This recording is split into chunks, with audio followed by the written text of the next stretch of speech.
Hello and welcome प्यारे बच्चों, कैसे हो सारे। मैं असीम भारद्वाज स्वागत करता हूं आप सभी का इस सेशन के अंदर। बच्चे आज ये सारे के सारे एस्पिरेंट्स जल्दी से और शुरू करते हैं बच्चे, ठीक है, अपने सेशन को। Yes, Arpana Singh very good morning, Bharat Bhardwaj very good morning, Khushi Dubey very good morning भाई। तो सारे बच्चे आ गए होंगे लाइव। चलिए तो बढ़ते हैं हम अपने सेशन के अंदर। लास्ट बच्चे हमने जहां पे पढ़ा था क्लासिफिकेशन ऑफ एलिमेंट्स, यानी सर तत्वों का वर्गीकरण, ये हमारा सेशन चल रहा था। उसी सेशन को आगे बढ़ाते हैं। माया जय माता दी भाई। लास्ट हमने बच्चे क्लासिफिकेशन देख लिया था कि एलिमेंटों का जो अलग अलग वैज्ञानिकों के द्वारा वर्गीकरण किया गया, पीरियोडिक टेबल हमें बना करके दी गई, किस आधार पे दी गई, उस सारी बेसिक बातों को हमने जान लिया था। अभी हम लोग आगे डिस्कस करने वाले हैं कुछ periodic property, general periodic property की बात करेंगे कि भाई हमारी पूरी पीरियोडिक टेबल के अंदर किस किस प्रकार से कौन सा गुण बढ़ता है, कौन सा घटता है, कौन से एलिमेंट्स के अंदर किस प्रकार के गुण पाए जाते हैं। जनरल प्रॉपर्टी यहां पर करेंगे। फिर उसके बाद में जो हमारी यूनिट्स आएंगी, एस ब्लॉक की यूनिट अलग से, पी ब्लॉक के अलग से, उनके अंदर फिर इन सभी के विषय में अलग अलग जाना जाएगा। ठीक है। यस, दिलीप शर्मा जय माता दी भाई। चलिए बच्चे पढ़ते हैं पीरियोडिक प्रॉपर्टीज, आवृत्ति गुण। पीरियोडिक प्रॉपर्टीज या आवर्ती गुण के नाम से बच्चे हम लोग जिसको बोलेंगे सर। हमारे जो एलिमेंट्स होते हैं बच्चे, उनके अंदर कुछ प्रॉपर्टी ऑक्यूपाई करते हैं। जैसे फर्स्ट आपकी प्रॉपर्टी होगी जिसको हम लोग बोलेंगे एटॉमिक रेडियस, जिसका हम लोग अभी स्टडी करने वाले हैं। एटॉमिक रेडियस यानी सर परमाणु त्रिज्या के नाम से बच्चे इसको बोला जाएगा। दूसरा एक बच्चे होगा आयनिक रेडियस, आयनिक त्रिज्या, आयनिक त्रिज्या के नाम से हम लोग जिसको जानेंगे। तीसरा होगा सर अपने पास में आयोनाइजेशन,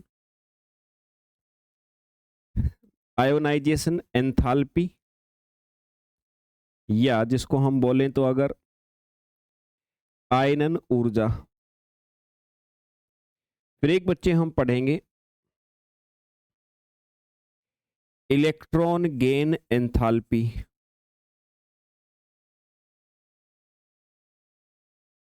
यानी सर इलेक्ट्रॉन लब्धि ऊर्जा के नाम से बच्चे जिसको जाना जाएगा। इसके बाद सर पांचवी प्रॉपर्टी एक हम पढ़ेंगे इलेक्ट्रो निगेटिविटी, विद्युत ऋणात्मकता। छठी प्रॉपर्टी फिर उसके बाद में होगी इलेक्ट्रो पॉजिटिविटी, विद्युत धनात्मकता मेरे भाई। ठीक है, विद्युत धनात्मकता। ये 6 प्रॉपर्टियां मुख्य तौर पे हमारी होंगी सर, है ना। और 6 प्रॉपर्टियों के बाद में जो हमारे पास कुछ मेजरेबल स्पेसिफिक प्रॉपर्टी होंगी, वो होंगी इलेक्ट्रॉनिक कॉन्फ़िगरेशन। इलेक्ट्रॉनिक कॉन्फ़िगरेशन बच्चे जिसको हमारे द्वारा बोला जाता है। ठीक है, नॉर्मल कंडीशन में इलेक्ट्रॉनिक कॉन्फ़िगरेशन हम लोग जान चुके हैं कैसे होता है। एक्सेप्शनल केस हम लोगों को सभी पढ़ने हैं, जो अलग अलग ब्लॉक्स हम पढ़ेंगे पीरियोडिक टेबल के। यहाँ पर इलेक्ट्रॉनिक कॉन्फ़िगरेशन नहीं करेंगे क्योंकि इलेक्ट्रॉनिक कॉन्फ़िगरेशन ऑफ बाउ प्रिंसिपल आपने पढ़ा है आपने फिजिकल केमिस्ट्री के अंतर्गत तो वहां पर आप लोग समझ चुके हो। लेकिन इलेक्ट्रॉनिक कॉन्फ़िगरेशन की जनरल फॉर्म आप लोगों ने समझी है। एक्सेप्शन बहुत सारे एक्सेप्शन हैं, वो हर ब्लॉक के साथ हम लोग पढ़ेंगे। चलिए Divya very good morning, Alka Tiwari very good morning बच्चे।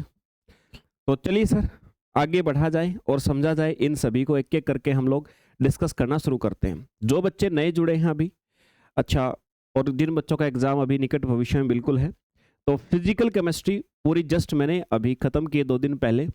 तो फिजिकल केमिस्ट्री के सारे लेक्चर्स आप सभी के सभी बैचों के अंदर मैं अवेलेबल करवा रहा हूं बच्चे।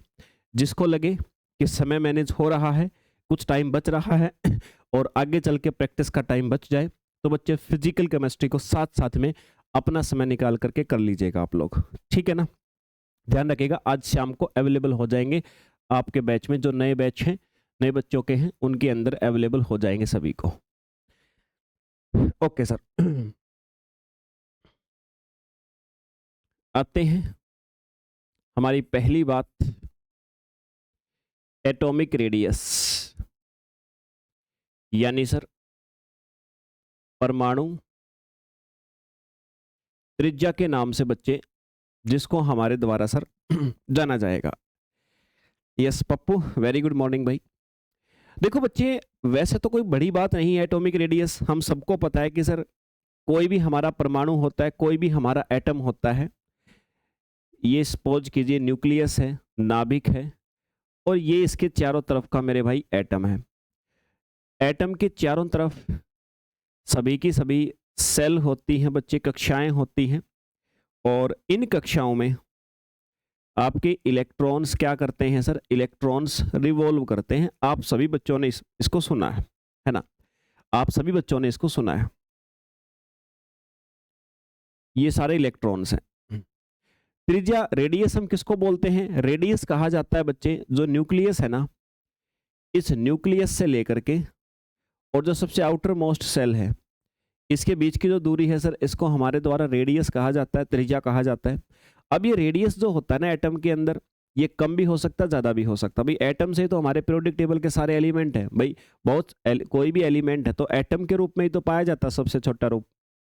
ऑक्सीजन है तो ऑक्सीजन का भी तो एक एटम ही मिलता है सबसे छोटा। नाइट्रोजन है, नाइट्रोजन का भी एक एटम ही तो मिलता है। तो कोई भी एलिमेंट का एटम है, उसके अंदर ये आउटर मोस्ट सेल और यहाँ के बीच की दूरी जो होती है, इसको कहा जाता है, क्या कहा जाता है, रेडियस। अब ये बाहर वाला इलेक्ट्रॉन, मान लो कि कोई ऐसा एटम है, ऐसा एलिमेंट है जिसके बाहर वाली सेल में इलेक्ट्रॉन था ना, उसको डोनेट कर दिया उसने। डोनेट करते ही साथ ये वाला सिस्टम तो खत्म हो गया, ये वाला सिस्टम खत्म हो गया, तो मतलब अब रेडियस यहाँ से यहाँ की नहीं हो जाएगी बच्चे, यहाँ से यहाँ की हो जाएगी सर, है ना। तो रेडियस कम ज़्यादा हो सकती है, एक एवरेज वैल्यू हम लोग लेते हैं। अलग अलग एलिमेंट में इसमें परिवर्तन हो सकता है बच्चे, ध्यान रखिएगा इस बात को। न्यूट्रल स्टेट में मतलब जब तक ना इलेक्ट्रॉन दिया है ना लिया है, उस अवस्था में हम एक फिक्स वैल्यू मान सकते हैं। बाकी जब रासायनिक अभिक्रिया होती है, केमिकल रिएक्शन होती है बच्चे, तो ये आपकी डोनेट भी हो सकती है, ये आपकी रिसीव भी हो सकती है। Okay sir. अच्छा, एटॉमिक रेडियस की वैल्यू जो होती है, एटम में आपने पढ़ा, एक जनरल सी व्यू आपने पढ़ा था कि सर रेडियस की वैल्यू 10⁻⁻15 मीटर होती है, 10⁻⁻15 मीटर होती है। या इसी को आप लोग अगर लिखना चाहो तो इसको एक फर्मी भी बोल सकते हो आप लोग, इसको बच्चे एक फर्मी भी आप लोग कह सकते हो, ठीक है, इसको एक फर्मी भी आप लोग बच्चे कह सकते हो। अब बात हमारे पास ये आती है सर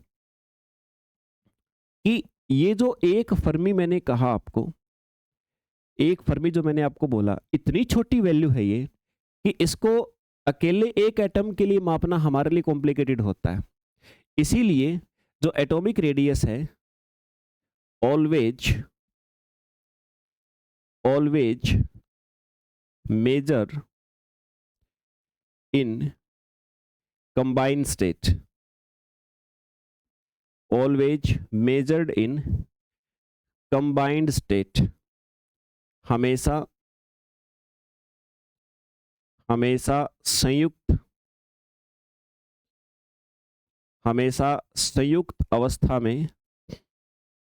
संयुक्त अवस्था में मापी जाती है। हमेशा बच्चे संयुक्त अवस्था में मापते हैं। संयुक्त अवस्था का मतलब होता है, आप सभी जानते हो सर कि एलिमेंट्स आपके बॉन्ड के माध्यम से, बंध के द्वारा जुड़े होते हैं। डिफरेंट टाइप के अलग अलग प्रकार के बॉन्ड बनाए हुए होते हैं। तो बॉन्ड बनने के बाद जब एक से ज्यादा एटम कंबाइन कर लेते हैं, तो ज्यादातर हम लोग उस केस में उसको मेजर करते हैं। कैसे मेजर करते हैं? जैसे मान लीजिए बच्चे, पहली बात आप सभी के सामने, पहली बात है बच्चे, जैसे कोवलेंट बॉन्ड के द्वारा दो एटम जुड़े हुए हैं, ये एक एटम है, ये दूसरा एटम, दोनों मान लीजिए ये इस प्रकार से कोवलेंट बॉन्ड के द्वारा बच्चे जुड़े हुए हैं, ये ऐसे जुड़े हुए हैं। जब दो एटम आपके कोवलेंट बॉन्ड सह संयोजक बंध से जुड़े हुए हैं, सह संयोजक बंध क्या होता है आप जानते होंगे बच्चे, कोवलेंट बॉन्ड यानी कि जो इलेक्ट्रॉन के साझा करने से बनता है, लेकिन यहाँ बॉन्ड के ऊपर ध्यान नहीं देंगे हम, बॉन्ड के ऊपर ध्यान बॉन्ड वाले चैप्टर में फिजिकल केमिस्ट्री के अंदर देना है। अब इनऑर्गेनिक पे आ गए तो हम इतने एक्सपेक्टेशन करते हैं कि उन सारी बातों का बेसिक आप जानते हो, जो बच्चे नहीं भी जानते हैं वो भी सीख लेंगे। तो बच्चे ये मान लीजिए कि ये दो एटम थे, इन्होंने बॉन्ड बना लिया, और ये जो इनके दोनों के नाभिकों के बीच की दूरी है ना, ये इलेक्ट्रॉन नहीं है, कभी आप सोचो इलेक्ट्रॉन नहीं, हमने एज्यूम कर लिया इन्होंने बॉन्ड बना रखा। कौन सा बॉन्ड बना रखा? कोवलेंट बॉन्ड बना रखा है, सह संयोजक बंध, और ये इनके दोनों के नाभिकों के बीच की दूरी है। जब कोई बॉन्ड बनता है, कोवलेंट बॉन्ड बनता है, तो उनके नाभिकों के बीच की जो दूरी होती है बच्चे, उसको हम केमिस्ट्री में क्या नाम देते हैं? उसको हम कहते हैं सर बॉन्ड लेंथ। उसको बच्चे हमारे द्वारा बंध लंबाई के नाम से जाना जाता है। ठीक है, बॉन्ड लेंथ या बंध लंबाई के नाम से मेरे भाई इसको हमारे द्वारा सर जाना जाता है। ये जो बॉन्ड लेंथ है, इसी बॉन्ड लेंथ का, अगर मेरे भाई इसी बॉन्ड लेंथ का अगर मान लो जब दो एटम जुड़े हुए हैं तो ये लंबाई थोड़ी बड़ी होती है, मेजर करना थोड़ा आसान होता है बजाय कि सिंगल एटम के, तो हम बॉन्ड लेंथ को माप के उसके 2 से भाग कर देते हैं, तो बच्चे क्या आ जाती है?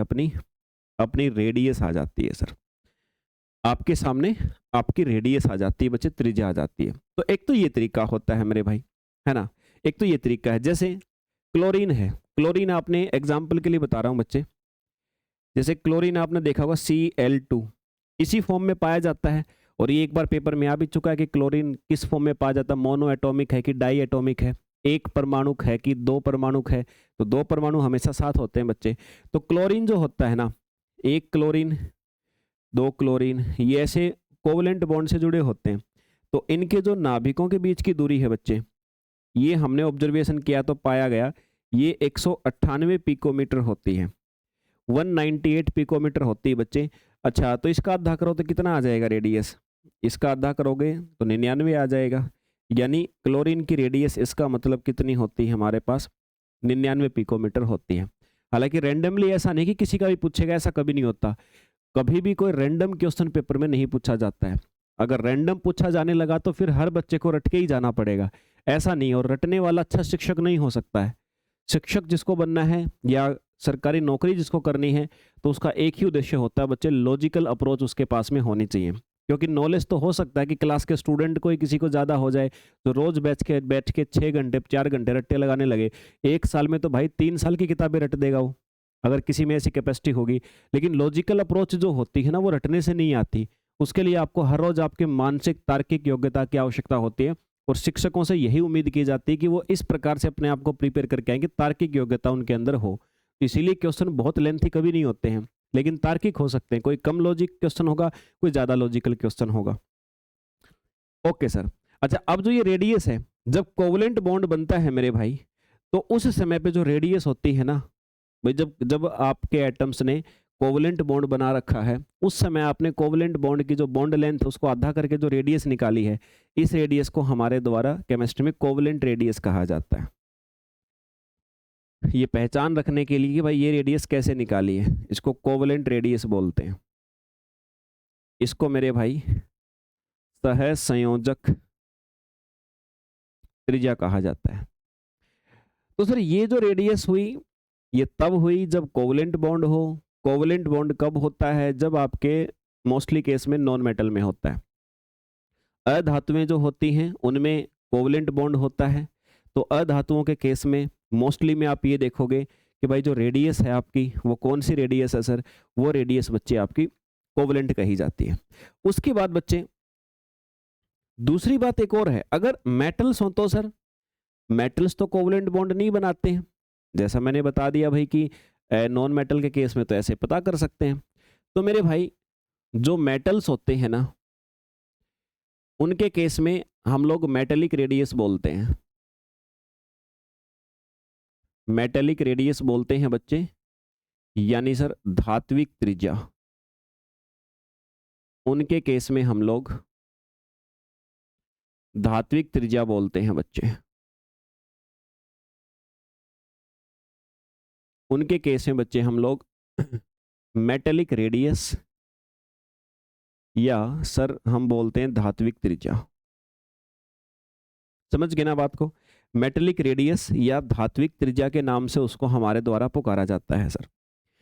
मेटलिक मतलब देखो, मेटल्स, ये मान लीजिए बच्चे एक मेटल है, ये मेटल का एक एटम है, ये मेटल का दूसरा एटम है बच्चे। तो ये कोवलेंट बॉन्ड मतलब इनको इलेक्ट्रॉन का साझा करने की आवश्यकता नहीं है। ये अगर जुड़ेंगे ना मेरे भाई, ये अगर जुड़ेंगे तो ये जुड़ करके क्या बनाते हैं सर? ये बनाते हैं क्रिस्टल। क्रिस्टल बनाते हैं बच्चे। ये जुड़ करके एक दूसरे के साथ चिपक के क्रिस्टल बनाते हैं। अब क्रिस्टल बनाते क्यों हैं? देखो, ये तो सारी चीजें आप लोग जान चुके हो, है ना। और जो बच्चों ने नहीं पढ़ी है फिजिकल केमिस्ट्री वो जान लेंगे। बहुत सारी प्रकार के इंटरमोलिकुलर फोर्स होते हैं बच्चे, जिन बलों के कारण ये आपस में चिपकते हैं। तो मेरे भाई क्रिस्टल मेटल जो होते हैं, जैसे आप आयरन है, आयरन का जो टुकड़ा पड़ा है क्रिस्टल ही तो होता है। गोल्ड है, गोल्ड का क्रिस्टल होता है बच्चे। तो एक क्रिस्टल बनाते हैं। क्रिस्टल का मतलब एक एटम दूसरे से चिपक जाता है। क्रिस्टल के दौरान इलेक्ट्रॉन से कोई मतलब नहीं होता है, बस इंटरमोलिकुलर फोर्स होते हैं, अंतर आणविक बल होते हैं बच्चे, जिनके कारण ऐसा होता है। ठीक है। कॉपर का क्रिस्टल, आयरन का क्रिस्टल, गोल्ड का क्रिस्टल, सिल्वर का क्रिस्टल, तो ये क्रिस्टल बनाते हैं बच्चों। मेटल्स के अंदर क्रिस्टल जो होंगे ना, उनके नाभिकों के बीच की दूरी देखोगे इस प्रकार से।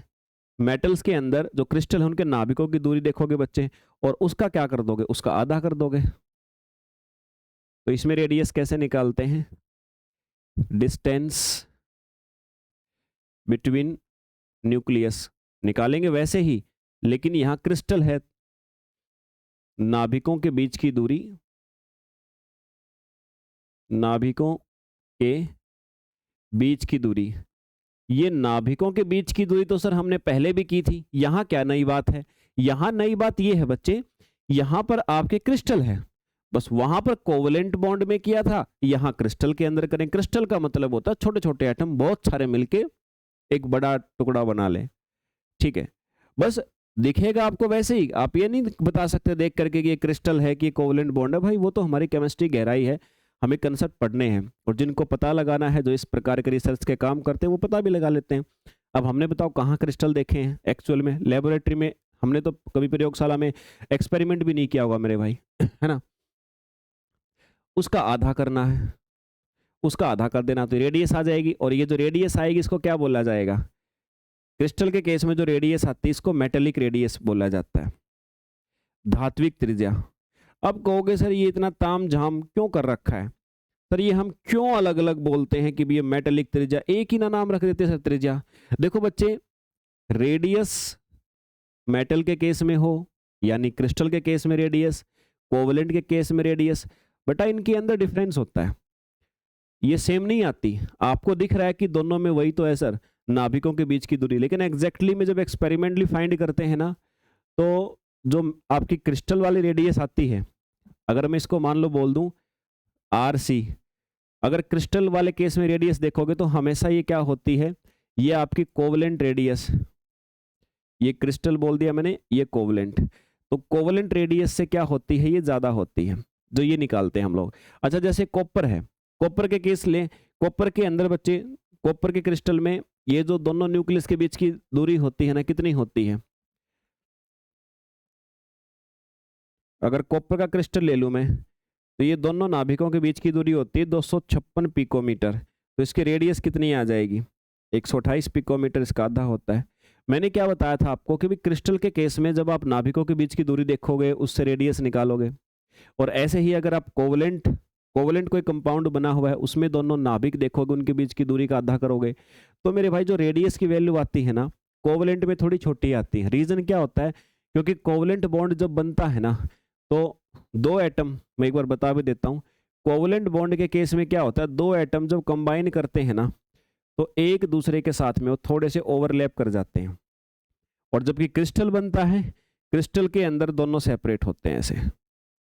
इसलिए हमेशा ये जो दूरी इनके बीच की जो ये आपकी बॉन्ड लेंथ है या क्रिस्टल की लेंथ है, उसका आधा करोगे तो ज़्यादा होता है, इसमें कम। क्यों? क्योंकि दो एटम जब कोवलेंट बॉन्ड से जुड़ते हैं तो हमारी केमिस्ट्री में ऐसा माना जाता है कि वो एक दूसरे के साथ थोड़ा सा ओवरलैप, एक दूसरे में थोड़ा धस जाते हैं। इसीलिए अगर कोई ऐसा रिलेशन पूछ ले तो बता दियो मेरे भाई, क्रिस्टल के केस में रेडियस ज़्यादा होती है, कोवलेंट बॉन्ड के केस में थोड़ी कम होती, क्योंकि वो ओवरलैप कर जाते हैं, जब बॉन्ड बनाते हैं तो एक दूसरे की तरफ धस जाते हैं बच्चों। ठीक है सर, ये बात आपको समझ में आई रेडियस के विषय में। अच्छा, किसी भी प्रकार की, अब देखो यार, मैंने कहा बॉन्ड बन गया, बॉन्ड बनने के बाद सिंगल एटम की तुलना में थोड़ी सी लंबाई बड़ी होगी तो हम मापना आसान होता है। मापते कैसे हैं मेरे भाई? क्या कोई यंत्र या किस चीज से मापा जाता है मेरे भाई? तो किसी भी प्रकार की त्रिज्या हो मेरे भाई, उनको मापने के लिए हम एक्सरे वगैरह की सहायता लेते हैं। रेडियस,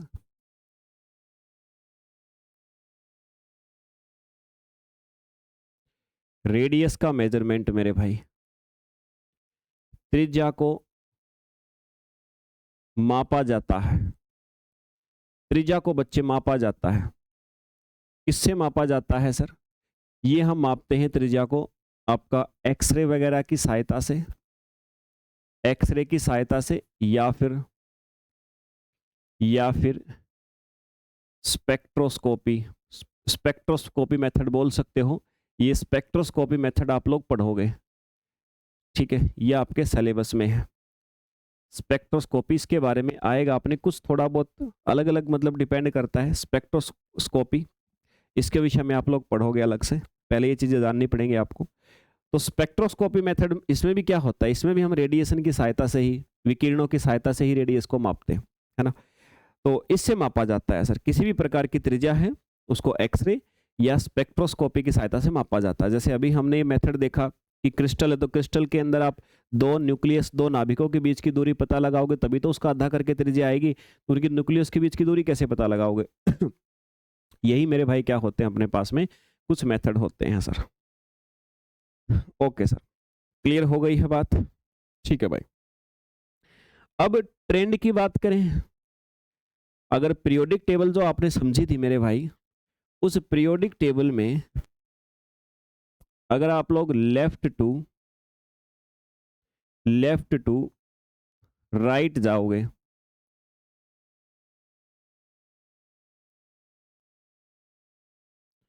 अगर आप लोग बाएं से दाएं जाओगे, इसका मतलब है कि भाई आपने जो पीरियोडिक टेबल बनाई थी,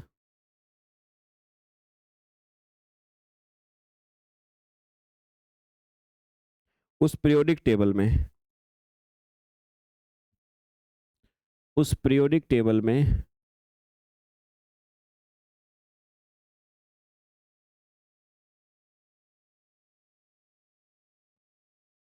उस आवृत सारणी में बच्चे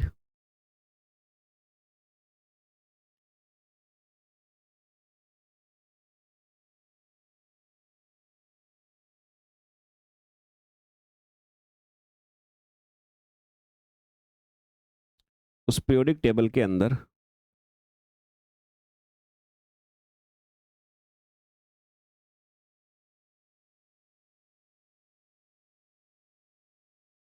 अब एक जनरल शेप मान लो, जस्ट जनरल शेप देख लेते हैं हम। यस, ओवरऑल ऐसी शेप थी, पूरी पीरियोडिक टेबल हमने कल बनाई थी, ओवरऑल शेप में से देख लो, बस हमें लाइन ही खींचनी है। दो मान लीजिए बच्चे कि हमारी जो पीरियोडिक टेबल कुछ कुछ इस प्रकार की शेप की दिखती थी, लेफ्ट से राइट मतलब इससे अगले एलिमेंट पे, फिर इससे अगले एलिमेंट पे, इससे अगले एलिमेंट पे, इससे अगले एलिमेंट पे। अगर हम ऐसे एक एलिमेंट से दूसरे एलिमेंट पे जाएं तो हम बोलते हैं लेफ्ट से राइट जाना। अच्छा, अगर हम ऊपर वाले से नीचे वाले एलिमेंट को देखें, फिर ऊपर वाले से नीचे वाले को देखें, फिर ऐसे देखें, इसको बोलते हैं अप से डाउन। मतलब ऊपर अप से डाउन लिखा है, मतलब ऊपर वाले एलिमेंट से नीचे वाले एलिमेंट पे आना। तो आपसे पूछा है कि जो रेडियस है ना, ये एटॉमिक रेडियस, आप किसी भी लेफ्ट एलिमेंट से राइट वाले पे आकर के देखोगे तो एटॉमिक रेडियस आपको ज़्यादा मिलेगी कि कम मिलेगी? मतलब लेफ्ट से राइट अगर पीरियोडिक टेबल में हम चलें तो जो एलिमेंट्स है मेरे भाई, उन एलिमेंटों के अंदर ये एटॉमिक रेडियस आपको बढ़ती हुई मिलेगी कि घटती हुई मिलेगी?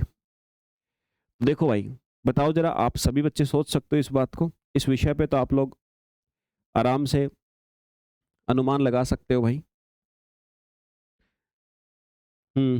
ठीक है, देखो, जब भी कभी आप यहाँ एलिमेंट है, राइट की तरफ यहाँ गए और गए, इस एलिमेंट पे गए, तो मेरे भाई रेडियस जो होती है ना, एटॉमिक रेडियस, वो हमेशा डिक्रीज होती जाएगी। परमाणु त्रिज्या मेरे भाई घटती हुई जाएगी, याद रखिएगा इस बात को। एटॉमिक रेडियस यानी सर परमाणु त्रिज्या घटती हुई जाएगी सर।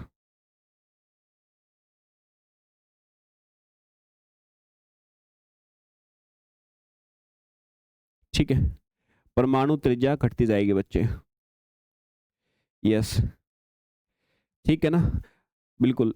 अच्छा, घटेगी क्यों, बता सकते हो सर? डिक्रीज किस रीजन से होगी, घटनी क्यों है? सपोज कीजिए जैसे आपके पास में ये है कार्बन। अब कार्बन के अंदर ये न्यूक्लियस है। न्यूक्लियस में क्या होता है बच्चे? 6 प्रोटॉन है। इसके चारों तरफ, अलग से बताता हूं आगे, यहां देख लो, इससे भी आगे देख लो। रीजन देखो, जैसे मैं 2 एग्जांपल लेता हूं भाई। एक मैंने ले लिया कार्बन, एक मैंने ले लिया मेरे भाई नाइट्रोजन।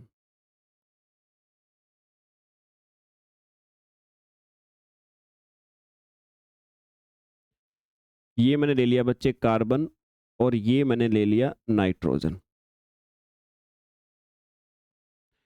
कार्बन का ये हमने मान लिया नाभिक।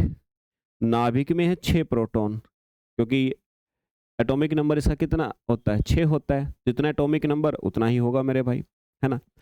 और यहाँ पर ये पहली सेल है, ये दूसरी सेल है। पहली सेल में 2 इलेक्ट्रॉन होते हैं। यहाँ पर 2 इलेक्ट्रॉन आपको देखने को मिलेंगे।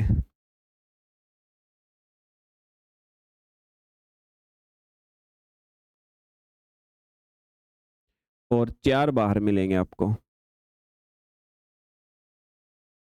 4 इलेक्ट्रॉन बच्चे आपको बाहर मिलेंगे। अब इसके कंपैरिजन में अगर आप लोग देखो,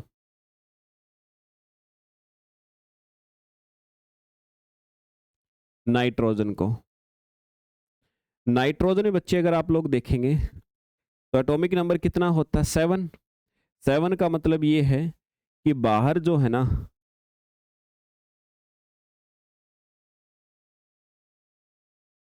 बाहर आपको 1 इलेक्ट्रॉन और मिलेगा, है ना। यहाँ 6 था एटॉमिक नंबर, नाइट्रोजन 7 है, तो 1 इलेक्ट्रॉन बाहर और ज्यादा मिलेगा। और आपका जो न्यूक्लियस है, आपका जो बच्चे न्यूक्लियस है, यहाँ न्यूक्लियस में 6 की बजाय आपको 7 प्रोटॉन मिलेंगे। अब मुझे ये बताओ भाई, आप सभी जानते हो सर, न्यूक्लियस के अंदर प्रोटॉन और बाहर इलेक्ट्रॉन एक दूसरे को खींचते रहते हैं।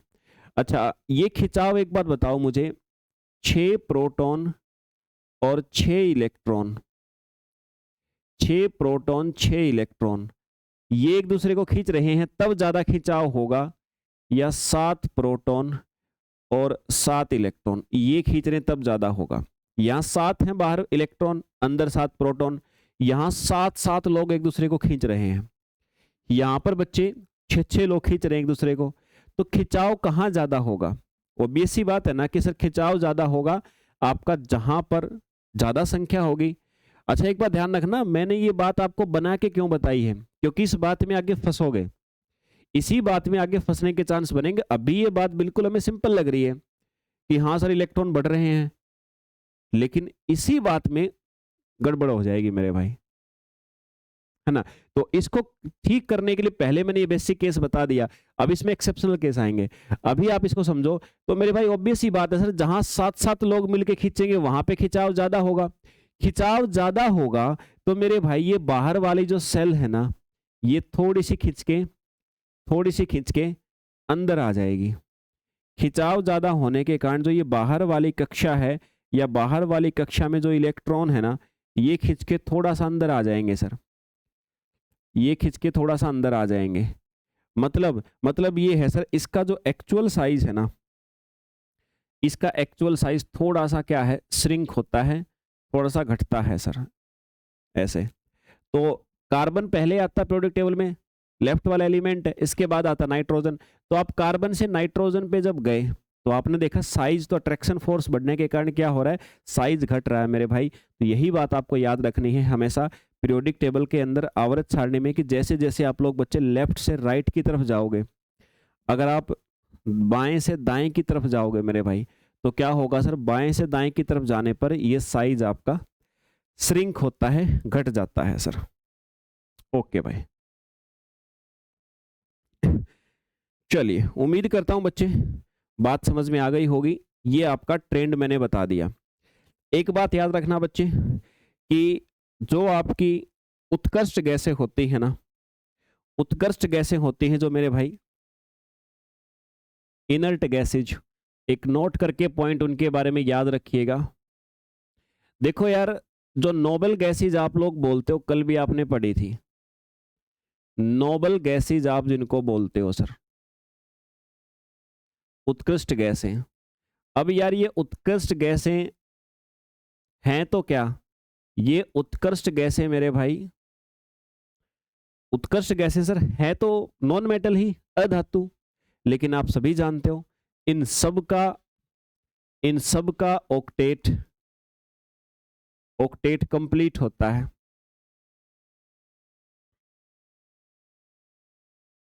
इन सब का अष्टक संपूर्ण होता है बच्चे। मतलब इनकी बाहरी सेल में जितने इलेक्ट्रॉन चाहिए, नॉर्मली 8 चाहिए होते हैं सभी एलिमेंटों को, इनके पूरे होते हैं। अब 8 पूरे हैं तो भाई ये किसी से क्यों कंबाइन करेंगे। तो मेरे भाई ना तो ये उत्कृष्ट गैसें, हम ऐसा कह सकते हैं कि ना तो ये कोवलेंट बॉन्ड बनाती। अब कोवलेंट बॉन्ड नहीं बनाएंगी तो मेरे भाई इनके केस में कोवलेंट रेडियस शब्द का यूज भी नहीं किया जाएगा, और भाई नॉन मेटल हैं तो क्रिस्टल भी नहीं बनाएंगी, तो मेरे भाई इनके केस में क्रिस्टल रेडियस का शब्द भी नहीं प्रयोग किया जाएगा, है ना। दोनों ही शब्द इनके केस में नहीं होंगे, इनर्ट गैसें जो होती हैं। समझिए आ गई बात आप सभी को। अच्छा, अब मेरे भाई एक बात समझो आप जरा, कि सर फिर इन्हें बोलेंगे क्या। मेरे भाई इनके बीच में जो अट्रैक्शन फोर्स होता है ना, उसको बोलते हैं वंडरवाल फोर्स। क्या बोलते हैं, इनके केस में जो आकर्षण बल होता है जिसके कारण इसके एटम बाई चांस एक दूसरे के पास आ सकते हैं, तो वंडरवाल बल कहा जाता है। ये वंडरवाल बल का भी अलग से यूनिट होती है। जो बच्चे पीजीटी एग्जाम की तैयारी करते हैं तो अलग से इसकी वंडरवाल फोर्स वगैरह कम से कम 8-10 प्रकार के फोर्स आते हैं अलग से ही, है ना। तो ये जो वंडरवाल फोर्स,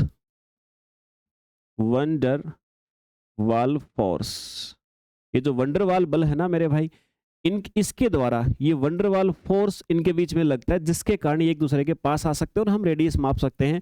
तो वो जो रेडियस होगी ना इनके केस में मेरे भाई रेडियस जो होती है उसको हमारे द्वारा वंडरवाल्स रेडियस कहा जाता है। इनके केस में जो रेडियस होगी ना बच्चे, उसको वंडरवाल त्रिज्या के नाम से जाना जाता है। बताओ भाई, क्लियर हो गई बात। वंडरवाल त्रिज्या के नाम से बच्चे उसको जाना जाता है।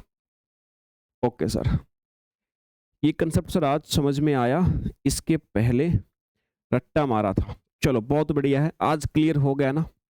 अब बस ये जैसे जैसे अभी बच्चों का रिजल्ट आया है ना आपका, पीछे अभी थोड़े दिन 2-3 दिन पहले, तो तुम लोगों से ज़्यादा एक्साइटमेंट मुझे है कि भाई आप लोगों के में से अब मतलब दिन रात दिमाग में यही चलता रहता है कि क्या कुछ नई स्ट्रेटजी आप लोगों के लिए क्या शुरू और किया जाए साथ में, कि जिससे अब की बार रिजल्ट आया आप लोगों का तो मतलब धमाका हो भाई। मतलब उस रिजल्ट से मुझे 3 दिन से मतलब दिमाग में लगातार टीम के साथ डिस्कशन चलता है, मीटिंग करता हूँ कि भाई किस प्रकार से अपन जितना टाइम है उसको, जितना भी फ्री टाइम उसको कैसे यूटिलाइज किया जाए, उसके लिए प्लानिंग चलती है और बहुत जल्दी ही आपको देखने को भी मिलेगी। क्योंकि अब बस ये है कि ये जो बैच है आपका, इसमें किसी भी हालत में मेरे भाई विस्फोट करना है रिजल्ट वाला। जितने बच्चे जिस एक्सपेक्टेशन के साथ में जुड़े हुए हैं हमसे, तो वो एक्सपेक्टेशन मतलब उससे भी ज़्यादा बेटर उनको भविष्य निर्माण में हमें योगदान देना है। और बहुत जल्दी उसके लिए कुछ ना कुछ हम और बेटर साथ में करेंगे स्टार्ट, बच्चे निश्चिंत रहे। चलिए इसके बाद तो ये एटॉमिक रेडियस आपको पता लगा किस केस में क्या बोला जाता है मेरे भाई। अब आती है सर आयनिक रेडियस, इसके जस्ट बाद आयनिक रेडियस बच्चे।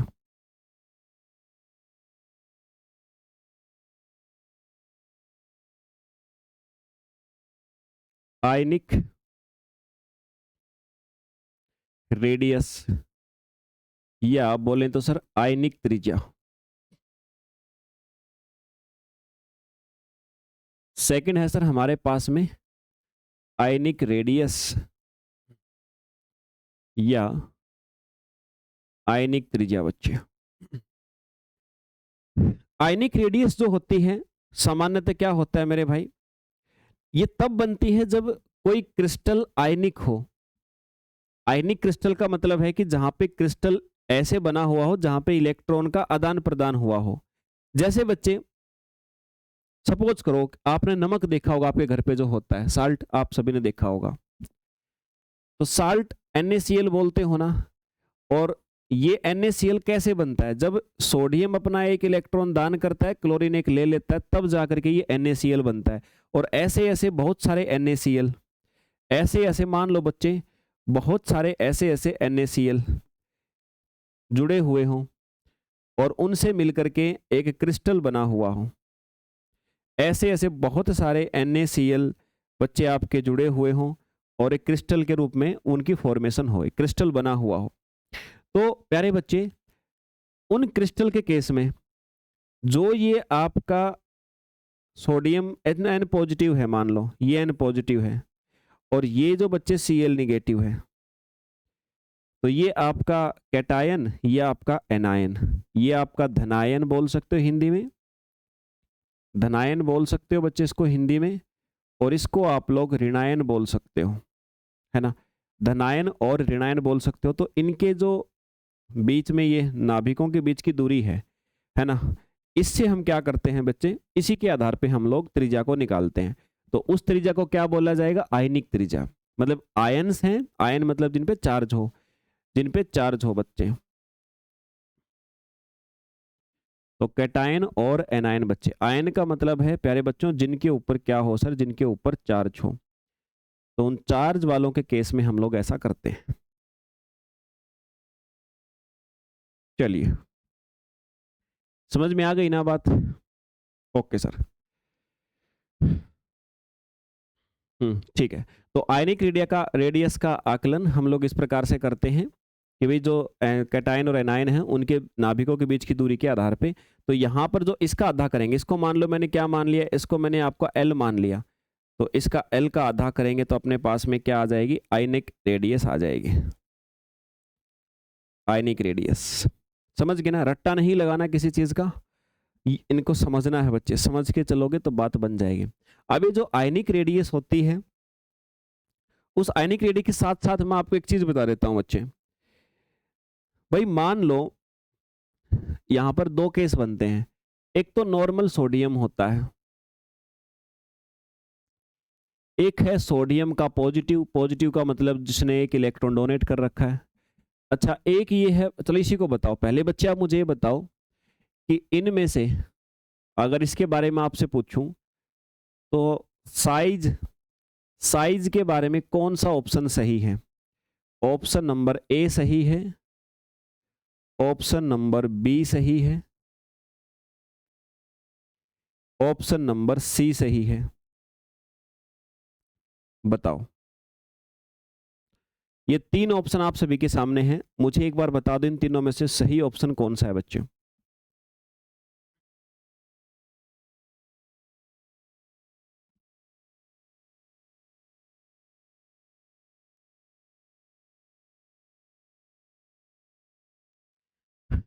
बताओ ए, बी या सी?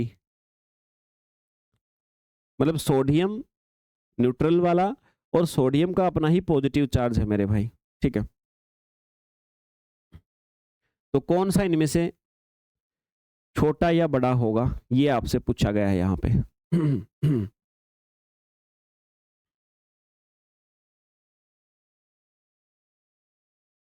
देखो समझते हैं बच्चे, यस ठीक है। भारत, दिव्या, अर्पणा।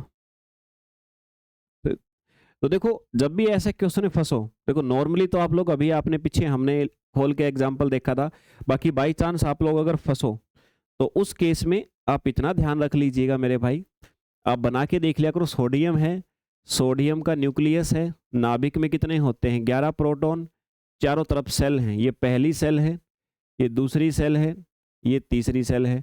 अब इसमें एक इलेक्ट्रॉन यहाँ, एक यहाँ, 2 और 8 यहाँ पर होते हैं।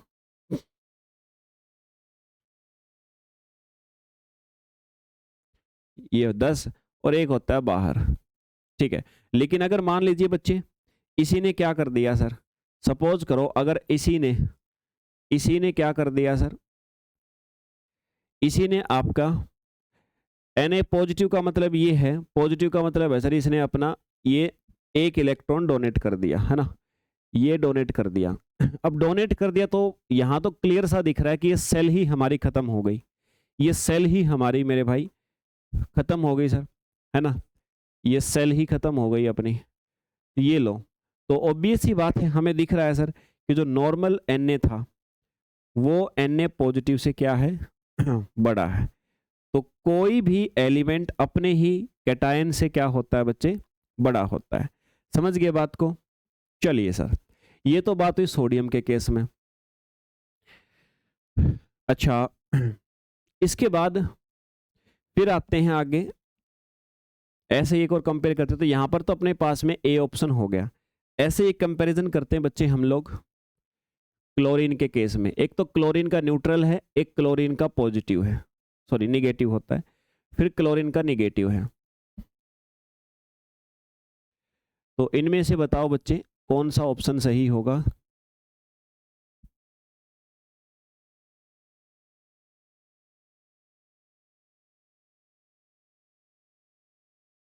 बताओ क्लोरीन के बारे में कौन सा ऑप्शन बच्चे आप सभी को सही दिखाई देगा इनमें से?